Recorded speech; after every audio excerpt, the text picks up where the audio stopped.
Hello friends, একটা নতুন blog নিয়ে দাস ফ্যামিলির তরফ থেকে আমি আপনাদের সামনে হাজির হয়ে গেছি। এখন দেখো দুষ্টুমি অলরেডি শুরু করে দিয়েছে। তো ওর বাবা এখন অফিস যাবে, তো সেজন্য দুষ্টুকে টাটা করছে আর দুষ্টুকে বলছে তুমি কিন্তু দুষ্টুমি করবে না, ভালোভাবে থাকবে। তো ও এটা জানতার পরেই ওর বাবার পিছন পিছন যাচ্ছে। ওর বাবা যেই টাটা করছে ও ওর বাবাকে যেতে দেবে না কিছুতেই, আর ও দৌড়াচ্ছে পিছন পিছন, বাবা তুমি যেও না, আমাকে নিয়ে যাও, তুমি একা একা নাহলে ঘুরতে চলে যাবে। ও খালি এটাই ভাবছে। তো যথারীতি ওর বাবা ব্যাগের মধ্যে সমস্ত দরকারি জিনিসগুলো পুড়ে নিচ্ছে, আর ওকে দেখুন গেটের সামনেই ও দাঁড়িয়ে আছে, গেট খুললেই ও ছুটবে। তো এখন ওর বাবা বাইকটা বের করছে আর ও সিঁড়ির সামনে দাঁড়িয়ে আছে। তো যাওয়ার আগে ওর বাবা একটু ওকে আদর করে দিচ্ছে, বলছে ঠিক আছে আমি কালকে তোকে নিয়ে ঘুরতে যাব, তুই এখন দুষ্টুমি করিস না, ভালোভাবে থাক। আর এখন দেখো মেয়ের কত আদর করছে, বাবাকে ঘুষ দিচ্ছে, মানে বাবার সাথে যাবে বলে। মেয়েরা সত্যি এরকমই হয়, বাবা মেয়ের সম্পর্কটা ওই দেখুন। আর আমি ওকে এখান থেকে ডেকে যাচ্ছি যে আয় মা, আমি তোকে কার্টুন দেখাবো, ঘুরতে নিয়ে যাবো, গল্প বলবো, তোর সাথে খেলবো। ও কিছুতেই আমার কাছে আসবে না, বলছে না না না মা তো সব মিথ্যে কথা বলে। আর ওর বাবাকে কিছুতেই ও ছাড়ছে না। তো যতবারই ডাকছি ও আসবে না, আসবে না, তো আসবে না। তো ওর বাবা ঠিক আছে বলছে, ঠিক আছে দাঁড়াও আমি একটু বাইরে থেকে নাহলে ঘুরিয়ে আনি। তো সামনে জাস্ট দরজার সামনেটা গিয়ে একটু আলোতে দেখাচ্ছে যে একটু আলো নিয়ে খেলা করছে। তার ও ওইভাবেই খেলা করছে, কিন্তু কিছুতেই যাবে না।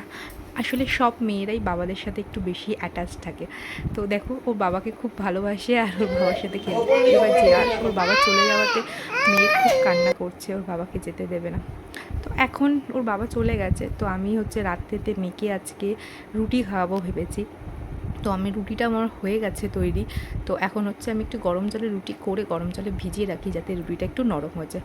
তো এখন আমি রুটিটা একটা বাটিতে খুব ভালো করে নরম করে চটকে নিচ্ছি যাতে ওর গলায় না আটকায়।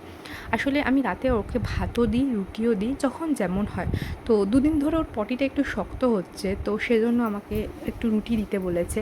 তো আমি এখন রুটি করছি আর ও দেখো ক্যামেরার সামনে এসে গান করছে, আমাকে রুটি মাখতে দিচ্ছে না। ও বলছে মা আমি একটু তোমার সাথে হেল্প করে দিচ্ছি। আমি বলছি ঠিক আছে তুই এখানে বস। ওই দেখো খাওয়ার জন্য ও আবার চলে এসছে, দুষ্টুমি করছে। আবার হাম হাম করে গানও করছে যে মা আমি একটু গান করব ক্যামেরার সামনে। তো সেজন্য ওকে দেখুন ওর খাবারটা মোটামুটি রেডি হয়ে গেছে। আমি রুটিগুলো ভালোভাবে চটকে নিয়েছি একটু গরম জল দিয়ে। তো এখন হচ্ছে আমি এতে দুধ অ্যাড করব। আমি যথারীতি ওর জন্য ন্যান প্রো 3 যেটা আছে ওটা আমি এখন ওকে খাওয়াচ্ছি। তো এখন হচ্ছে এর মধ্যে আমি 2 থেকে 3 চামচ মতন দুধ দিয়েছি। তো দুধটাকে ভালো করে আমি এর মধ্যে মিক্সড করে নিয়েছি। তো আপনারা কারা কারা কোন দুধ খাওয়ান একটু আমাকে সাজেস্ট করবেন কি ন্যান 3টা ভালো কি না। যদি অন্য কোনো থাকে অবশ্যই আমি আপনাদের সাজেশান অনুযায়ী ওকে খাওয়াবো। তো এখন তো আমি চিনি ইউজ করি না, তো তার বদলে আমি একটু সামান্য গুড় দিচ্ছি যাতে একটু মিষ্টি মিষ্টি লাগে। তো এবার আমার ব্যাটারটা মানে খাবারের এটা কনসিস্টেন্সিটা পুরো রেডি হয়ে গেছে। তো এখন হচ্ছে আমি ওকে খাওয়াবো, আর খাওয়ানোর আগে আপনারা তো জানেনই এমনি এমনি তো খাবে না। তো একটু থিকনেস হয়ে গেছে বলে আমি একটুখানি গরম জল অ্যাড করে দিচ্ছি, তার মধ্যে ভালোভাবে অ্যাডজাস্ট হয়ে যাবে। তো এখন হচ্ছে ভালো করে এটাকে আমি নিয়ে এবার ঠান্ডা করে নিয়েছি। এখন ওর জিঙ্গেল বেল শুরু হয়ে গেছে অলরেডি। তো জিঙ্গেল বেলটা ও এখন দেখছে এখানে, আর আমি ওকে খাওয়ানো স্টার্ট করে দিয়েছি। আমি ওকে বলছি মা তুই হাঁ কর আমি তোকে খাওয়াই, আর ও কিছুতেই শুনছে না, খালি জিঙ্গেল বেলের দিকে তাকিয়ে আছে। সব বাচ্চাকে খাওয়াতে গেলেই মনে হচ্ছে এই রকমই সবারই প্রবলেম হয়।